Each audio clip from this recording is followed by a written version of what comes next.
and welcome to the Mindset Michelle TV show. And we're so excited to have you be joining us again today.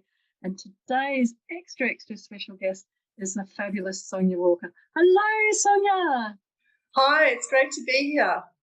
It's fabulous having you on the show. And for those of you that may not know Sonia as well and as dearly as I do, I'd love to give you a little bit of her background. She's an incredible technology transformation and leadership specialist who's worked for IBM, SAP, Oracle, across a wide range of very senior roles in that technology space.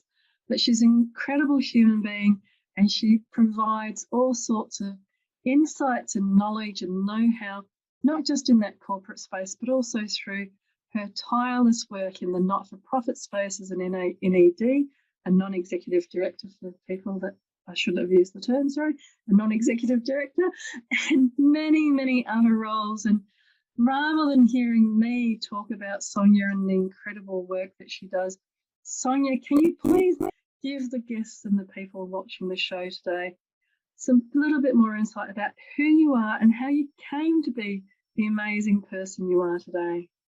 Oh, thank you, Michelle. It's very kind. I'm quite humbled. Look, essentially, I started out, as we all do, committing to university, and so I went down the science path, and I did some really interesting things there. And one of my honours thesis was actually studying an endangered bird, if you can believe it. Wow. However, at that time, the .com industry for IT was emerging, and it was a really exciting era to enter IT. So it was like, do I go down mainstream science? Did I use my science and analytical skills to enter the IT industry? And I always had a passion for building business as well. So I became an entrepreneur and co-founded a consulting firm and several startup companies. It was an amazing time to be in the industry. And if you really worked hard and applied yourself, you could get ahead. The most successful company I sold on the book value of the company. And then I was setting up international IT vendors, NASDAQ vendors in Australia and Southeast Asia as they were going global. So that was quite amazing. And I was in my early 20s. I had never worked in an IT vendor. And one of my clients, Progress Software, the head of the region, said, would you love to come and work for us? And I guess from there, I entered the mainstream IT industry. And it was a really incredible time of high growth. But then .bomb happened. So we went through a global recession in our industry, and not many people have been through that. So that's where you start to, see the good, the bad, and the ugly. And you think, how am I going to handle this? The industry was really quite dark at that time. And I've always believed in being innovative. When there's a challenge, look for a solution. So I decided I would get a scholarship and go and do my master's. What can I do to give myself the competitive advantage? And it's really tough to be in the IT industry. Sometimes you hit those high highs and low lows, and it's really important to remember what you've achieved that's positive, and then focus on what you can do to grow and develop your skills and capabilities. So I think from that perspective, I learned to be an MD at a very young age, and I always took that skill set with me. And when I had my first management consulting firm, I was really focused on what we now call, how you resonate with your clients. Because it was a smaller company, those clients that I resonated well with, I thought I'm always going to do great business with them. I've got trust and we can work together. And that's how I built those businesses. And those were some really valuable life lessons. Out of being an MD at such a young age, what I really embraced was that we're all just human. And it doesn't matter approaching an MD or a CFO or a CEO. My passion that I drove out of that was I really enjoy helping people be successful. And quite often when you're helping your clients, when they feel that you have their best interest at heart, and we now call it authenticity, but in those days that executive sort of term didn't exist. But if you're really behind them and supporting them and encouraging them and realising that when you're delivering a large transformation project or a big IT project, they've got their reputation on the line. And not just having the concept of what's important for them, it's also coaching them and being brave and saying, well, that doesn't necessarily work because this is my expertise in this area. And I think you go through the stages then when you think, oh, I'm confident enough in who I am to say, I recommend this, as opposed to say, have you thought about this? So you start to also grow in your own self-centeredness and your own confidence, and you begin to articulate in a different manner. Contemporarily, we now have different capabilities and skills that they bring to leadership training, and some people also do what's called NLP, neuro-linguistic programming. There are lots of science now coming into leadership, which is really interesting, but it's about picking what resonates with you strongly and playing to your strengths. And I think that's something I've always believed in, and equally knowing what your weaknesses are, because that's a tough one. So it is. I can really hear how in your journey, the wonderful experiences that you had and the confidence that you gained through those very early years of and in very much the Wild West days of technology, of being able to just give it a go, and if you worked hard you were able to get a lot of traction, and then you'll shift from there, and it is a very different beast to go from there into corporate world and everything. So I hear that evolution and that journey, and it's interesting when being a leader, being very self-sufficient and being an inspiration to many, and I know you also do mentoring as well as doing the not-for-profit board work. So out of this wide range of being an expert and a thought leader, and I loved how you exampled again, you go from saying, I think maybe, couching it in very, very generic language to, I'm an expert and I recommend this is what you should do and how you should do it. How do you think then, with all of that background, what is it that you would say success means to you? How do you measure success in your life with your family, in your life with your business? How do you then think success comes through? There's a few different ways as a mum and as a corporate leader and as a wife. We've just gone through, and we're still going through COVID. So I've been homeschooling. I've got an immunocompromised son. So we're still homeschooling 2.25 years later. It's certainly been very challenging, but to me, it works strongly when I recognise that the reason I work so hard is for my family. And to me, that's inspirational. But in the early part of my career, because I didn't have children until later in my life, it was very focused on just having work-life balance and making sure. So I used to do a lot of sports. I used to do elite level equestrian, and those sports were also contributing to sports psychology and contemporary leadership mindset. So I think make sure that balance exists, whatever it is for you as a person, that you don't just, and of course I've always believed in give back. So I've been working in not-for-profit sector for over 20 years. And even when you touched on the mentoring, it's such an honour and privilege to mentor. Most recently, it was a group of millennials and some women in IT as well, specifically to give them ideas and share that knowledge. I think when I started out, you still had this last century thinking where knowledge is power and people contain power. My approach to that is actually opposite. I'm very into empowering and sharing as much knowledge as I can. So when I was coaching the millennials, I said, well, I wish someone had told me this early on in my career, and I just shared as much as I possibly could. And I think it's always that success is always about giving back and seeing other people be successful. So that has really been a driving force and inspiration for me in my life, seeing others be successful. I think that's one of the key things, is that when you do leave the world, that you leave the world a better place as much as you possibly can. What a beautiful way of putting it. When you leave the world, leaving the world a better place. And I love how you again tied in the evolving and your life journey and your life history. So, success was around being successful with some worldly things around the businesses and work that you were doing, and then it's been success around the family and around the charities and the not-for-profit work that you do.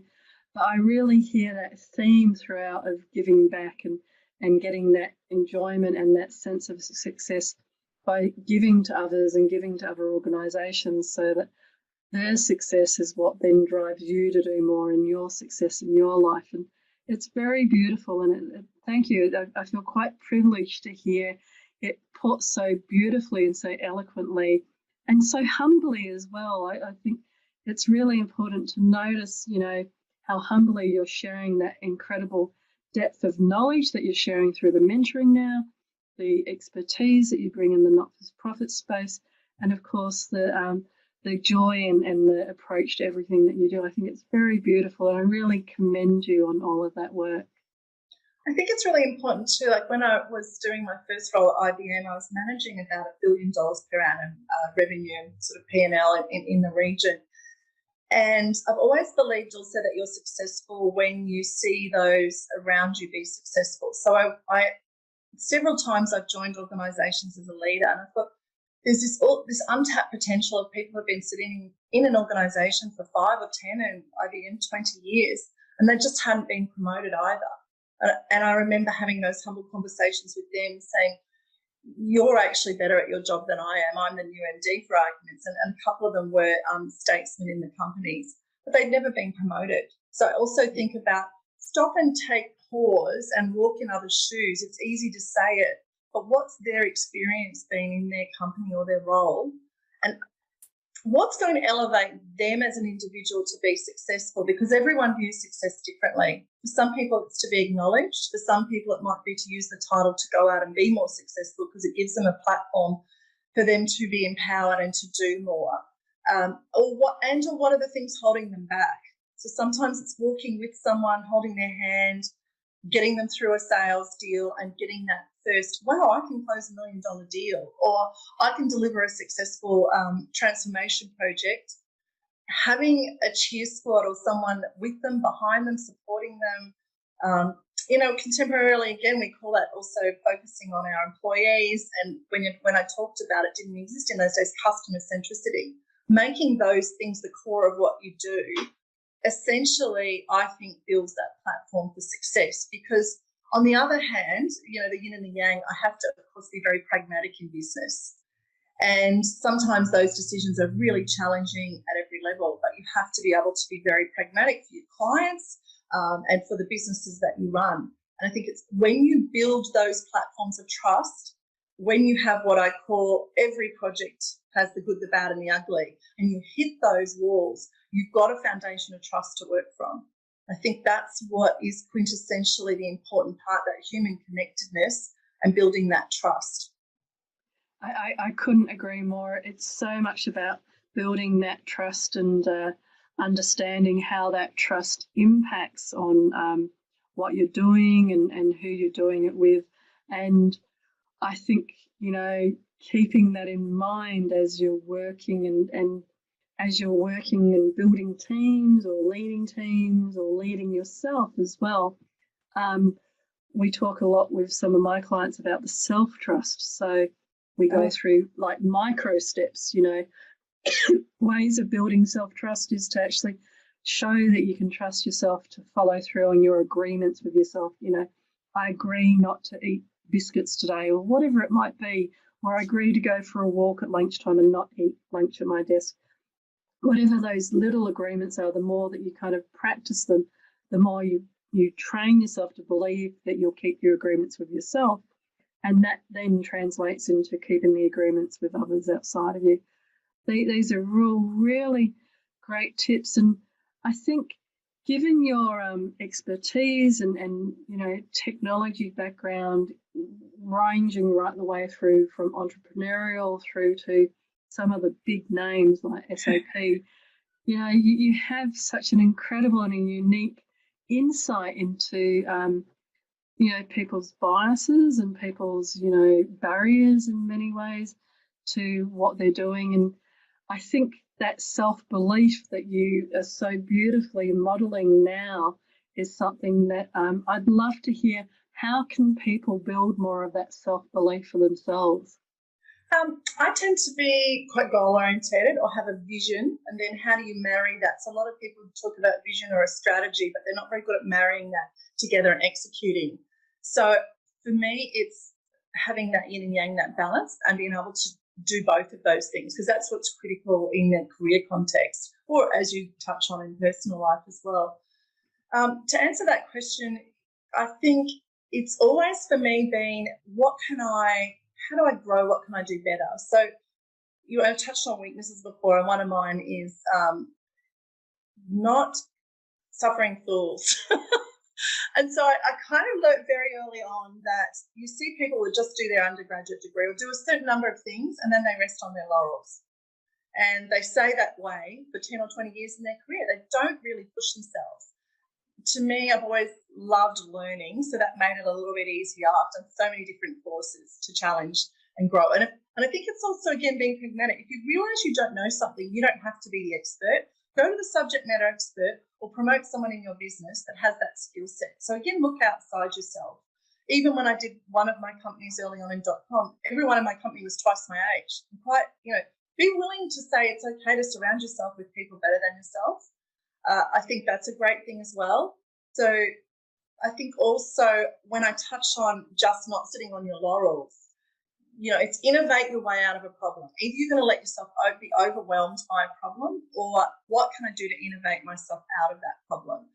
And, for example, at SAP, when I was given Asia Pacific, Japan to manage, I challenged myself. Of course, I had visited these countries and worked in the region for many years, but then owning them as a regional leader, I challenged myself to go and polish up my tie. I challenged myself to learn Japanese and Hindi, at least to be able to be thoughtful and gracious as a statesman, that when you do a greeting in those meetings in the first 5 minutes, you are able to talk in their language and again, elevate myself at that point in my career from being a trusted advisor to more of a statesman or a stateswoman. And, I loved doing that. I had sari made for some of my meetings in India. And it was just such a joyful moment that you don't expect, that when you turn up, instead of wearing, as I am today, a corporate suit, I was wearing sari. To see the response from those people, that there was such joy and such respect, those are the things I think that really elevate who and what you are, those thoughtful pieces. I think also, again, pushing yourself. I remember, again, in the IT industry, I had a vision that I wanted to be on boards one day. My dad had been a CEO and had done similar work. So, again, you're able to see around you those images or those people that give you that inspiration or aspiration. And I thought, how do I do that? So I joined the Australian IT Industry Association, and I served there for over a decade on committees and different boards and different initiatives that came up. And I was networking with the best of the best in the industry. So I got to look around and see what I liked and didn't like, what I thought was working for different leaders and what wasn't working. And, of course, every time that I've done give back, it's actually a blessing that you end up learning so much more because it opens your mind. So, for any of the people that want to extend themselves maybe to boards, don't just say suddenly one day I wake up and I want to be on boards. You need to build those building blocks. I was training at elite level in equestrian, and there's a lovely lady at IBM who competed in more than 5 Olympics for the Australian team in marathon. And, there's pictures where if you don't see underneath, the building blocks are all the work underneath that lead to that success. So I think also it's having that mindset of knowing I'm going to have to put in some hard work here. I need to be pragmatic. And out of that comes success. And I'm really just looking at the gold medal or the pretty thing or the title or whatever it is. It's just being pragmatic and realising, hey, I actually need to put in some hard work here. I need to believe in myself, and I need to surround myself with people that are inspirational, or they can be the opposite, because that gives you a lesson about what you don't want to be. We've all had bosses like that, and I can think of a few and say, oh my gosh, that's exactly what I don't want to be. Those are really valuable. Rather than being overwhelmed by that tide of negative energy, what can I learn to be a better leader when it's my turn as well?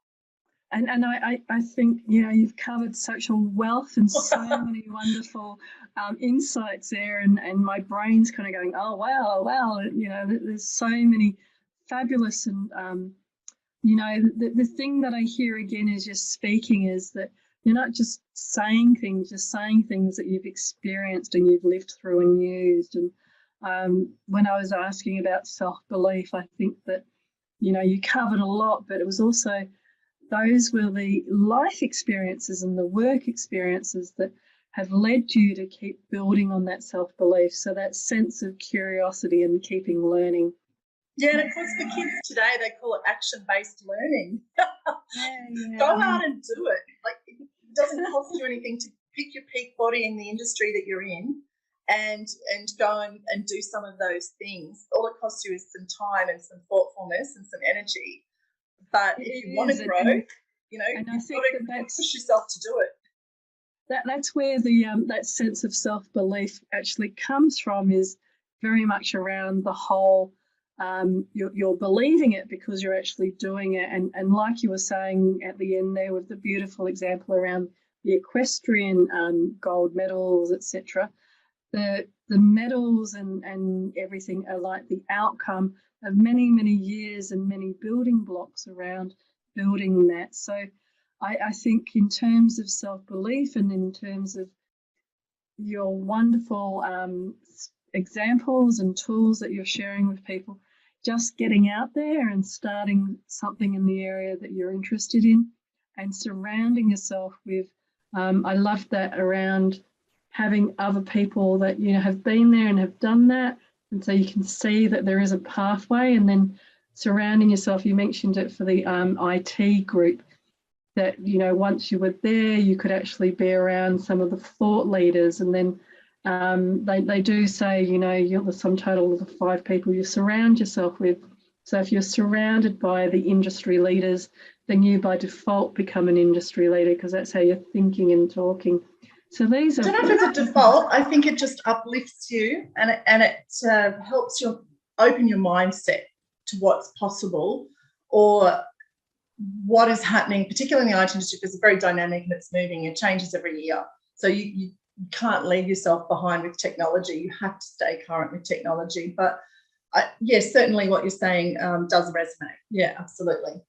Yeah, and I guess default or what I'm thinking is I was speaking to somebody the other day about how many people don't think that they can write a book. And then suddenly if in the group where everybody writes a book, it becomes the norm. So what I meant by default was, if you're an IT industry group like you're describing, where everybody's keeping up to date on the latest technology, then the norm becomes you're keeping up to date on the technology. Yes. If you're outside of that group, being as engaged and excited and geekish about technology may not be that, people might look at you like, oh, what do you mean? And how can you be doing that? But these are all great tips. And I think the other thing that I really pick up on is that you walk both within that entrepreneur space as well as, and from the .com stage right the way through to having your own businesses, as well as working in that corporate space. And many people and many women I know as well might be looking and going, well, I really want to do a lot of these things, but I don't quite have that self-belief. And how does she kind of walk into places and get this energy and joy and enthusiasm and confidence from? What sort of suggestions or tips would you give people like that might be a little bit more hesitant? Yeah, sure. So perhaps it's get a champion. So you talked about, I've got a girlfriend who's talking about writing a book, so it just triggered my mind. And sort of I've been trying to champion her to start. Perhaps it's find a champion. And I was asked to do a executive review of Peter Strokoff's book on marketing, which was smart marketing. So finding people with a like mindset, if that's possible. If you can't find those people in the COVID landscape, it is harder. Perhaps join your industry peak body, because again, that will give you a network of people who are already probably more outgoing and ready to greet you with open arms. So it's not a difficult place to start. That perhaps would give people the confidence to network with like-minded people. If not, there's a lovely space, obviously, in the not-for-profit sector. Hone your skills perhaps and do some what we call give back, obviously, because you are picking up skills there, perhaps around networking, perhaps it's running a profitable business, it's doing fundraising, it might be doing marketing. So there's lots of different facets in that sector as well. One of the boards I sit on is the Australian Regenerative Medicine Institute, which is just an incredible group of scientists doing incredible research in Australia. So just having a conversation with those scientists, even though I happen to be sitting on the board, every time I talk to them, I'm so inspired by what they're doing. It's just they're studying strokes, they're studying hearts, they're studying birth defects and unborn babies. How can we use technology to halve that research time? I think when you take yourself outside of yourself and you start to involve yourself with others, you would naturally find yourself wanting to help them or wanting to learn more. And again, you're working with inspirational people. So perhaps for people that aren't as comfortable, a little bit more introvert, it's finding those people that are more like-minded to them, or whether they're willing to not go with the like-minded route and just challenge yourself to find different people in your industry sector that will challenge your mindset. And they might take you down a different path, and that's okay, because we all need to have those life experiences that say this is what I like and what I don't like. So it will hone your skills personally. And even just talking to them about what they read, what they like, it can be coffee, it doesn't all have to be business, it can be developing those deeper relationships. And it takes you on that journey, I think, to explore who and what you are. And if you can be centered in yourself, that gives you a really solid place to go out into the world and be successful. I think, we would say that getting your own in-house self happy and successful. I also like Deepak Chopra. He talks about synchronicity and resonating in a certain wavelength of energy, and that would give you a place to meet like-minded people, is what we'd say. Fabulous. I love all of these different suggestions that you've been making and how it really resonates with me as well. And one of the things that was interesting even in preparing for today is that Sonia and I just met quite recently, but I was actually at the book launch because I know Peter Strokrob quite well. So we may have even crossed paths previously from different instances without really actually having met before. So I think once you start to resonate and you're resonating in those groups and volunteering to get some of that experience and some of the other suggestions that she's been making, I think that that's so quite useful to actually keep shifting and growing and to build that self-belief. So if people are wanting to get hold of you, Sonia, what would be the best way to get hold and to maybe speak with you some more about some of the suggestions that you've been making? Well, obviously via your good self, Michelle, or please feel welcome to reach out to me on LinkedIn. I think it's a really great platform for networking, and I'm happy for people to reach out to me. It's Sonia Walker 1. Sonia Walker 1, so there's a 1 after your name. Yes. Ah, fabulous. And if you were to give some advice and some suggestions perhaps to a younger version of yourself, what might that be? It's probably coming out in the chat today, but I think it's believing yourself. Very much so about believing in yourself. It is great to surround yourself with other people, but the core piece is resonating at a high wavelength of energy, surrounding yourself with positive energy and people that care about you, and really believing in yourself and just having a go. I mean, there are times where I think it's a bit of an analogy in the IT industry. It's a bit like being a Hollywood actress, or if you're going for the Olympics or whatever your dream is, you're going to get lots of knockbacks, and those knockbacks, are one step closer to success. And that's okay. Don't be scared of those knockbacks. Don't be scared of the good, the bad, and the ugly. Those challenges will make you a better person, and just really believe in yourself and believe in others. And I think that's where it's beautifully, you spoke so beautifully today about your belief in others, supporting others, and then obviously people that have believed in you, that have supported you over the years, and that reciprocity that creates that energy that you're talking about there with Deepak, and that wonderful momentum, through that energy and through life that leads to all of the incredible learning and growth and opportunities that you so eloquently have shared with us today. So thank you so much for being on the show today, Sonia. It's an absolute pleasure. Thanks, Michelle. And I just say to everyone, believe in yourself and go out into the world and be fantastic. Wonderful. And what a great sentiment to finish up the show on. And to all the different viewers out there, I hope that you've again enjoyed all the different tips and tools and suggestions that we've shared with you today for creating and building your own mindset for success. But for now, from my heart to your heart, be great, be fabulous, and be you.